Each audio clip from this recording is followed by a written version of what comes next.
भारत को जीतना है, हर हाल में जीतना है। कोई मुसलमान भारत का नहीं चाहता है। ये कुछ आरएसएस के लोग जो नफरत की बाजार लगा के बैठे हैं, दुकान राजनीति की, ये लोग षड्यंत्र करते हैं। और मुसलमान आरएसएस में भी है, बीजेपी में भी है। वो चीता का ड्रेस पहन के आ जाती हैं। वो कभी उधर मालिक की तरफ से इंस्ट्रक्शन होता है कि आपको साड़ी कब पहनना है, कब, वो अपनी मर्जी से कुछ नहीं करते। किस कलर का ब्लैक पहनना है कि ब्लैक मैजिक वाली बात आ जाए।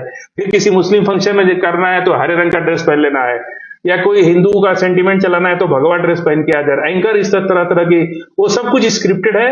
और वहां मालिकों की तरफ से जो मीडिया घराना है, वो लोगों की तरफ से ये इशारा होता है कि आपको इस तरह के प्रोग्राम चलाने हैं और इस तरह की बातें करनी है। जवान के साथ तो बैठ जाना ये ठीक है, अच्छी बात है। प्रधानमंत्री जाकर के अगर कारगिल में जाके जवानों के साथ दिवाली मना रहे, लेकिन जवानों के बारे में सोचना पड़ेगा।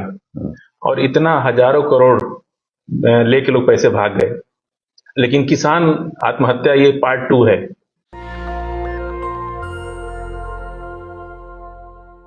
नमस्कार, मैं शंभू कुमार सिंह और आप देख रहे हैं नेशनल दस्तक। मेरे साथ खास मेहमान हैं और कल भारत के मुसलमान बच गए।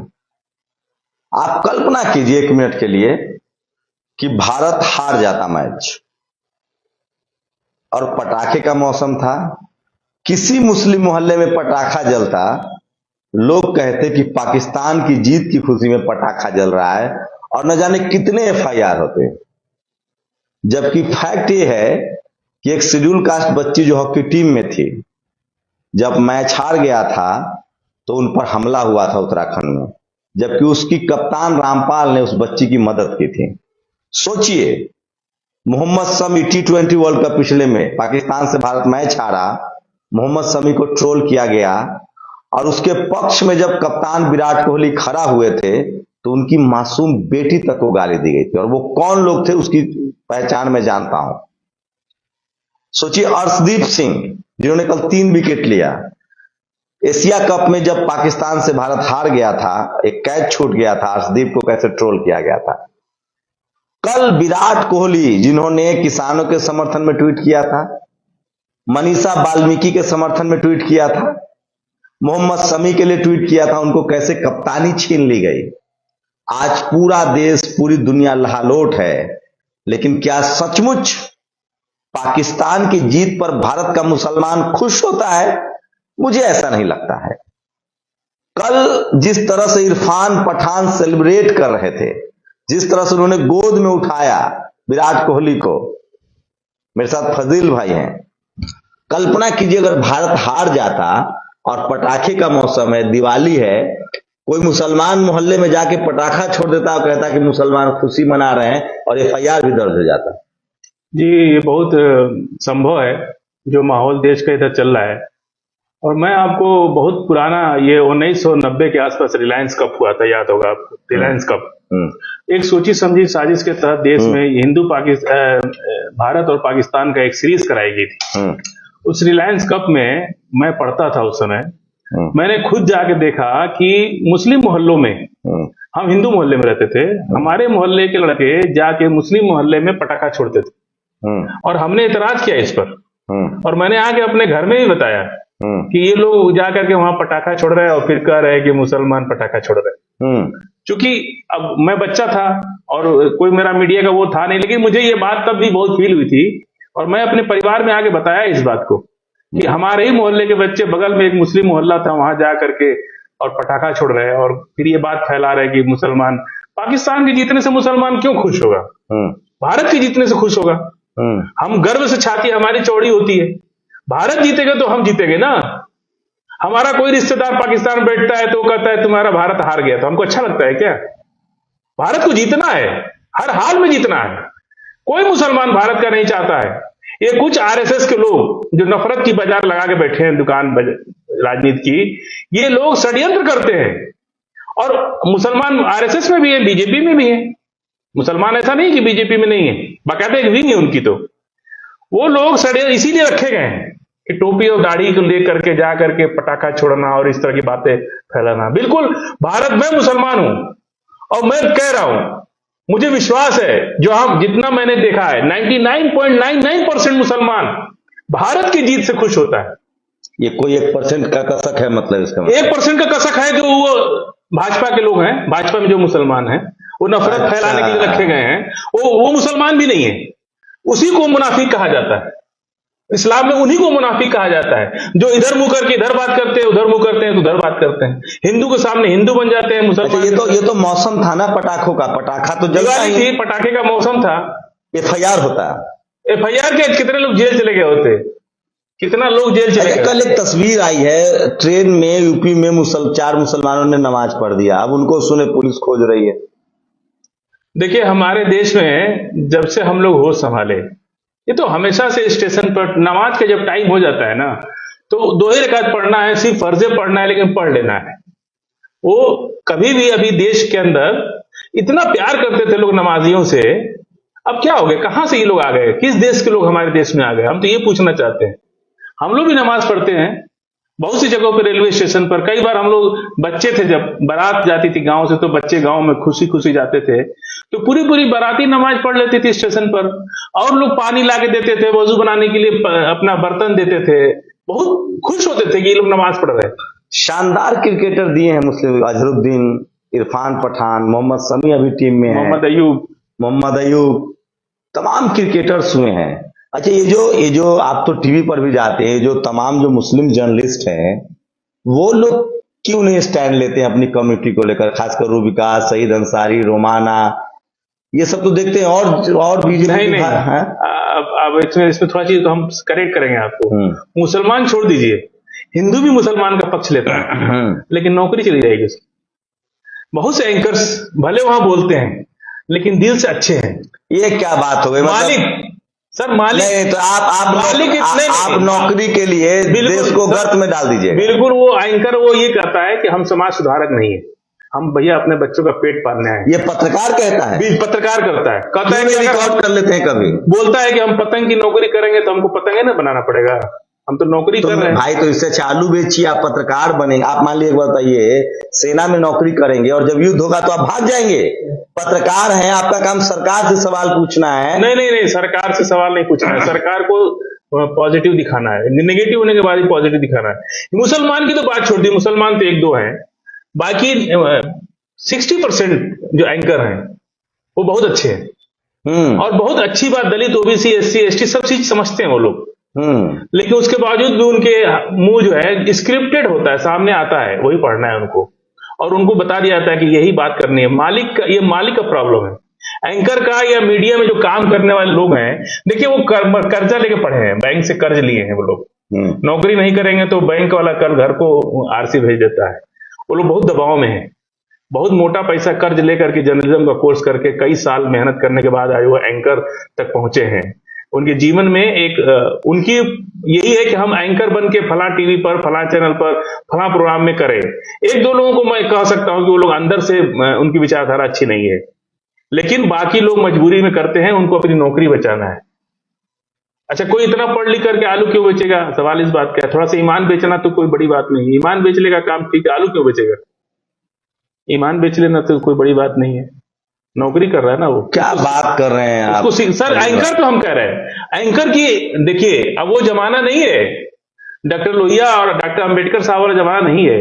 कुछ कम लोग हैं, और जो कम लोग हैं उनकी हालात आप देख लीजिए। बड़े बड़े एंकर्स की आज पोजीशन क्या है, घर का, परिवार का रोजी रोटी भी संकट में आ गया उन लोग को। बहुत से लोग सरवाइव नहीं कर पाए, तो उसके लिए आप जनता, अपने पेट चलाने के लिए आप जनता की बलि ले लेंगे, नहीं वो नौकरी कर रहे हैं, कुर्बान कर देंगे। नहीं, वो कहते हैं कि हमको इससे क्या मतलब, हम तो नौकरी कर रहे हैं, हम देश और ये मालिक लोग जाते हैं। नौकरी में मालिक है कि सर पर जूता लेके घूमो, तो जूता लेके कुछ भी करेंगे। वो चीता का ड्रेस पहन के आ जाती हैं, वो कभी उधर मालिक की तरफ से इंस्ट्रक्शन होता है कि आपको साड़ी कब पहनना है, कब, वो अपनी मर्जी से कुछ नहीं करते। किस कलर का ब्लैक पहनना है कि ब्लैक मैजिक वाली बात आ जाए, फिर किसी मुस्लिम फंक्शन में करना है तो हरे रंग का ड्रेस पहन लेना है, या कोई हिंदू का सेंटीमेंट चलाना है तो भगवा ड्रेस पहन के आ जाए। एंकर इस तरह तरह की, वो सब कुछ स्क्रिप्टेड है, और वहां मालिकों की तरफ से जो मीडिया घराना है, वो लोगों की तरफ से ये इशारा होता है कि आपको इस तरह के प्रोग्राम चलाने हैं और इस तरह की बातें करनी है। मतलब भारत की जीत पर तो सबसे ज्यादा मुसलमान को खुश होना चाहिए, क्योंकि वो बेचारे बच जाते हैं, तो कितने FIR झेलने पड़ते हैं। होते हैं खुश, FIR छोड़ दीजिए, मुसलमान हर भारत की, नरेंद्र मोदी जी से हमारे कुछ व्यक्तिगत इख्तलाफात हो सकते हैं, हाँ। लेकिन जब वो विदेश में जाकर के डंका बजाते हैं तो हम लोग भी तो खुश होते हैं कि चलो ठीक है, कुछ चीजों पर हमारी उनकी मतभेद हो सकते हैं, प्रधानमंत्री हम देश की जनता है, लेकिन जब विदेश देश में नाम, लेकिन हम एक बात कहते हैं, हम एंकर से भी कहते हैं, देश जो आगे बढ़ रहा है इसमें पत्रकारों का रोल है, वैज्ञानिकों का रोल है, डॉक्टरों का रोल है, किसानों का रोल है। एक आदमी से तो देश आगे नहीं बढ़ता, सब मिल के आगे बढ़ाते हैं ना। उसके लिए आप सिर्फ एक आदमी को तो नहीं बोल सकते। आखिर इस देश को किसने, मिसाइल मैन कौन थे, कौन मलेरिया का वैक्सीन कौन बना रहा है, कोरोना का वैक्सीन कौन बना रहा है, उन सबको भी तो श्रेय मिलना चाहिए ना। मैं तो एंकर्स के बीच में मेरा डिबेट में ये होता है कि भाई श्रेय उनको भी तो मिलना चाहिए ना। आपने ठीक है कि आपने कोरोना वैक्सीन बनाई, लेकिन जिस डॉक्टर ने बनाई, जिस वैज्ञानिक ने बनाई, उसको भी तो श्रेय देना चाहिए ना आपको। ये सब लोग मिलकर इस देश को आगे बढ़ा, 7.25 करोड़ जनता का कोई योगदान नहीं देश को आगे बढ़ाने में। हर लोग अपना पेट काट के टैक्स जमा करते हैं, टैक्स देते हैं, और सारी चीजें सब कुछ टोल टैक्स देते हैं, घूस टैक्स देते हैं। ये भी सोच लीजिए आप, सारे टैक्स के साथ साथ देश की जनता एक घूस टैक्स देती है, हम उसको टैक्स से मानते हैं, वो भी सरकार के लोग वसूल रहे हैं, तो वो टैक्स है। वो सरकार जाने कि वो घूस टैक्स को ऐसे कहां इस्तेमाल करती है, लेकिन जो जनता की जेब से घूस टैक्स जा रहा है वो घूस टैक्स है। आज पूरा देश जो है वो लालोट है। प्रधानमंत्री गए हैं मिलने सेना से, जवानों से, अच्छी बात है, शौर्य की बात है, खुशी की बात, लेकिन सवाल है कि जवानों की सैलरी कब बढ़ेगी, उनका पेंशन कब लागू होगा। इस देश में एक जवान ने दाल पर सवाल उठाया था, उसको नौकरी से बर्खास्त कर दिया गया। कैसे देखते हैं ये सब पूरा जो पीआर है। वे कल तो प्रधानमंत्री अयोध्या में थे, कल पूरा क्रेज ले गए विराट कोहली, आज दीपावली है, सेना के साथ दीपावली मना रहे हैं। क्या जवानों की सैलरी बढ़ेगी? देखिए, उनके सुख दुख से जुड़ना जरूरी है। जवान के साथ तो बैठ जाना ये ठीक है, अच्छी बात है। प्रधानमंत्री जाकर के अगर कारगिल में जाके जवानों के साथ दिवाली मना रहे, लेकिन जवानों के बारे में सोचना पड़ेगा। अब उस जवान का बेटा जब जवान बनना चाहता है तो उसको अग्निवीर बना रहे आप तो। मतलब बाप बाद में रिटायर होगा, बेटा पहले रिटायर हो जाएगा, ये समझ रहे आप। जवान का बेटा, निश्चित रूप से एक जवान का सपना होता है कि अपने बेटे को जवान बनावे, ये पहला सपना होता है हर फौजी का। अब तो परिवार के लोग कह रहे हैं कि बाप बाद में रिटायर होगा, बेटा पहले रिटायर हो जाएगा। बाप को पेंशन मिलेगी, बेटा को पेंशन भी नहीं मिलेगी। ये सब चीजों पर विचार करना चाहिए। असली समस्या क्या है, उनके परिवार को कोई राहत नहीं मिलती, भूतपूर्व सैनिकों को कोई ज्यादा व्यवस्था नहीं मिलती है। जो उसमें भी जो लोग फौज में भी बहुत से लोग टीवी पर आकर के स्पेशलिस्ट बनते हैं, एंकर उनका बड़ा महिमा मंडित करते हैं, उन लोगों को अलग से कुछ मिलता होगा। मैंने पूछा उनसे एक दिन, थे तो पूछा हमने कि आप पेंशन अपनी छोड़ देंगे, आप तो बहुत अमीर हैं, व्यक्तिगत रूप से उनका एनजीओ चलता है, बहुत अमीर है। तो मैंने कहा आप तो बहुत अमीर है, आप पेंशन छोड़ दीजिए। बोले पेंशन हमारा हमने जीवन में काम किया। तो भैया जीवन बस आप ही नहीं, सबने काम किया है, हर कोई करना भी चाहता है। तो हम जवान जो है देश के लिए कुर्बानी दे रहा है, लेकिन देश को भी तो जरूरत है ना जवान के लिए कुछ कुर्बानी देने की। हम पूरे देश की जनता के ऊपर बोझ लेने को तैयार है। तो सोचिए, प्रधानमंत्री दीपावली मनाते हैं लेकिन सैलरी नहीं बढ़ाते हैं। प्रधानमंत्री जी पैर धोते हैं सफाई कर्मचारी, लेकिन उनका नौकरी परमानेंट नहीं करते हैं। और आपकी जानकारी के लिए बता दो कि पेंशन स्कीम वाजपेयी जी के समय खत्म हुआ, चाहे वो सफाई कर्मचारी की नौकरी खत्म हो, प्राइवेटाइजेशन हुआ, या सेना का। बात सेना की हो गई तो किसानों की हो जाए। हरदोई के राकेश ने बैंक से 1.5 लाख का कर्ज लिया खेती के लिए, खेती में घाटा हुआ, पैसा लौटा न सका, आर्थिक तंगी ने घेर लिया, आज फंदे से झूल गया। यूपी महोबा के पप्पू 47 ने 4 बीघा में मूंगफली लगाई, सब छुट्टा जानवर चढ़ गए सर्दी में, आज फंदे से झूल गया। क्या कहेंगे? देश त्योहार मना रहा है और इसी देश में किसान सुसाइड कर रहे हैं और उसकी कोई चर्चा नहीं, जबकि मनमोहन सिंह की सरकार में किसान एक बड़ा मुद्दा था। देखिए, मनमोहन सिंह की सरकार में किसानों का कर्जा माफ भी हुआ था और इतना हजारों करोड़ लेके लोग पैसे भाग गए, लेकिन किसान आत्महत्या ये पार्ट 2 है। अब किसान आत्महत्या इधर 8-10 साल में नहीं सुना गया था, लेकिन अब सुनाई जा रहा है कि किसान आत्महत्या कर रहा है। 1 पैसा किसान का माफ नहीं हुआ, किसी किसान का। यदि उसका घाटा लग गया तो कहां से देगा? और कृषि भी अगर लग गया होता तो पता नहीं कितने किसान आत्महत्या कर लिए होते। इसलिए तो बहुत जरूरत है किसानों से जुड़ने की, किसान को बिल्कुल ये लोग तवज्जो नहीं दे रहे, उद्योगपतियों पर ज्यादा ध्यान है। एक बम्पर खबर बता रहा हूं किसान के बाद। 1 लाख कैश, सुनिएगा ध्यान से, 1 लाख कैश, 144 ग्राम सोना, 1 किलो चांदी, रेशम की साड़ी, धोती, सूखे मेवे का डिब्बा। कर्नाटक की बीजेपी सरकार के एक मंत्री दिवाली पर गिफ्ट बॉक्स बांट रहे हैं। गिफ्ट बॉक्स में बस इतना कुछ है। कर्नाटक में विधायकों की सैलरी 2 लाख महीना है। मंत्री जी ने गजब की बचत की है। क्या कहेंगे? अच्छा है, बांट रहे तो सबको बांटना चाहिए। अब सरकार, ये तो एक तरह तो हम कह सकते हैं कि अच्छा है, सबको बांटना चाहिए, लेकिन अगर ऐसा हुआ तो पैसा आएगा कहां और जाएगा कहां, इसका भी हिसाब किताब, बड़ा संकट आ जाएगा देश पर। तो ये 1 लाख रुपए कैसे, ये गिफ्ट तो पूरे देश को बीजेपी को देना चाहिए, सबको देना चाहिए। ये विधायक ने कह दिया कि जब हम दे सकते हैं तो सबके पास ये व्यवस्था होगी, सबको देना चाहिए। 1,000 भी तो नहीं देते लोग, 1,000 रुपया नहीं देते। आज यूपी के लोग बताएं, विधानसभा चुनाव में बीजेपी ने ऐलान किया था कि होली में मुफ्त सिलेंडर मिलेगा। होली बीत गई, दिवाली में भी मुफ्त सिलेंडर मिलेगा। आज दिवाली है, बताइएगा यूपी के लोगों की मुफ्त सिलेंडर मिला कि नहीं, क्या कहेंगे इस पर? क्या ये रेवड़ी नहीं है? और रेवड़ी भी नहीं मिल रहा है वादा करके। पिछले बार जब योगी जी आए थे तब उन्होंने किसानों का कर्जा माफ किया था, उसके बाद कुछ नहीं हुआ है।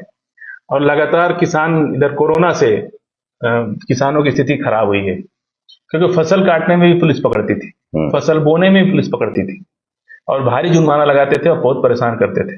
तो 2 साल किसान का तो ऐसे मर गया। 2 साल के बाद किसानों के आगे बढ़ने के लिए या उन्हें सर्वाइव करने के लिए सरकार की तरफ से कुछ भी नहीं दिया जा रहा है।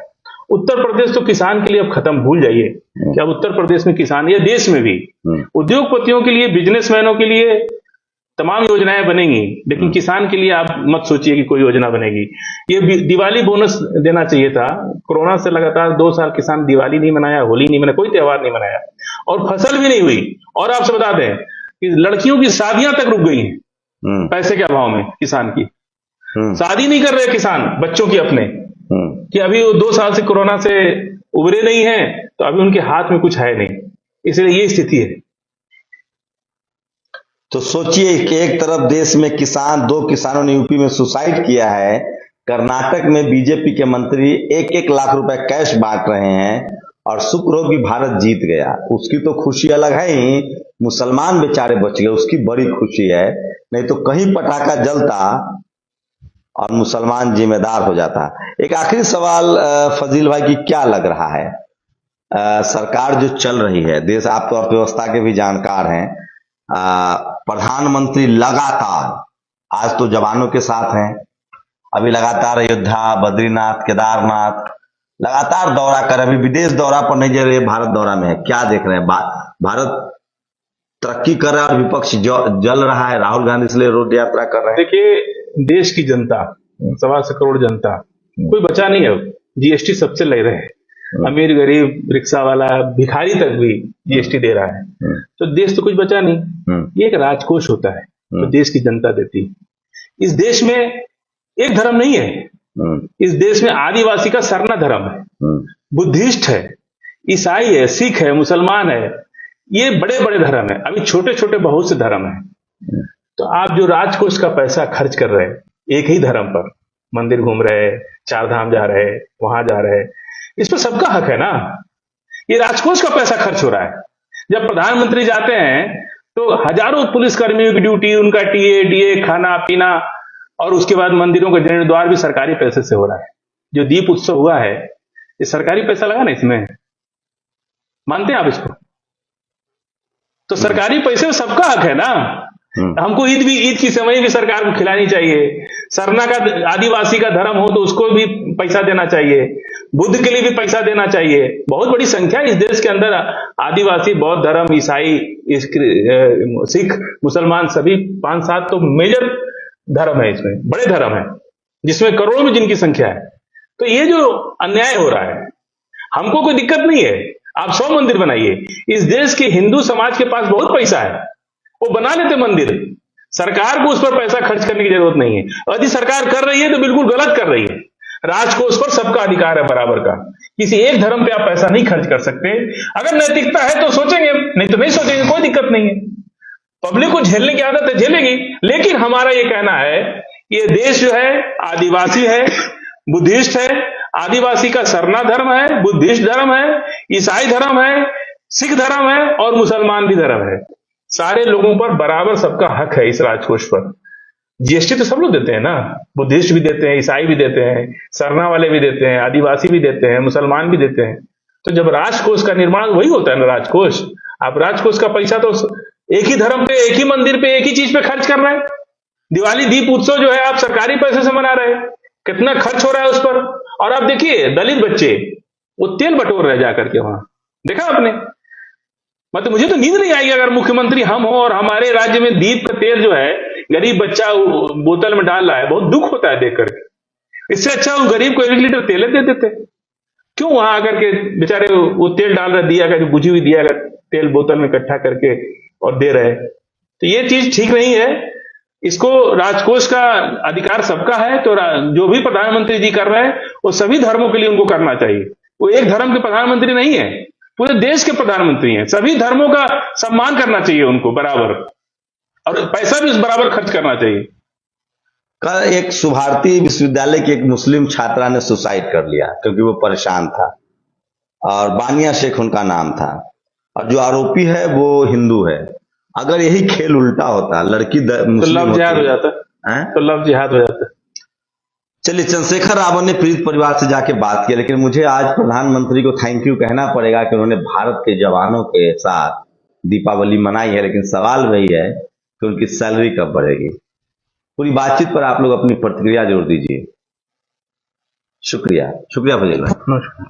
नेशनल दस्तक की आपसे गुजारिश है कि अगर इसको बचाना चाहते हैं तो नेशनल दस्तक को सब्सक्राइब करने के लिए रेड कलर के सब्सक्राइब बटन को दबाएं, फिर बेल आइकन की घंटी दबाएं। नेशनल दस्तक को बचाने के लिए बहुत जरूरी है कि हर खबर को शेयर करें, लाइक करें, कमेंट जरूर करें।